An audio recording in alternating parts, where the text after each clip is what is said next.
UNHCR now says it will support Kenya in its quest to shut down the Dadaab Refugee Camp after President Uhuru Kenyatta made it clear that Kenya was not standing back in having the camp closed. The United Nations High Commissioner for Refugees Filippo Grandi says his organization will stand by the Kenyan position, calling on the international community to support the exercise.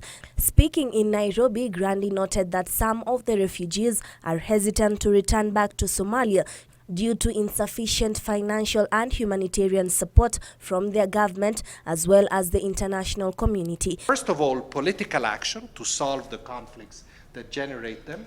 Second, they need the creation of security conditions so that people can go back. To try and entice the refugees to settle in their home country, the organization has increased the repatriation package being offered to those returning home. When I was in Dadaab, one of the main requests of the refugees was, give us a bigger repatriation package. We cannot, in a country like Somalia, deprived of everything, we cannot really survive for very long with the little items, food and cash that you give us. If you give us more, we will be able to bridge the gap with the long-term development. So we will do that if the donors allow us, and I said this to the president.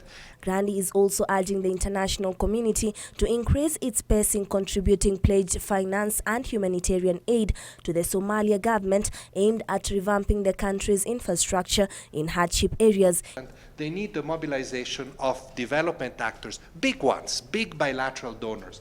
The world, big financial institutions like the World Bank, the Islamic and African development banks, and so forth. He said UNHCR has formed a tripartite committee whose mandate will be to create a long-term plan on how to go about the repatriation exercise. He has also called on the government to invest in the local community in Garissa that has been benefiting from the refugee program over the years. Juni Karisa for Channel 1 News Hour.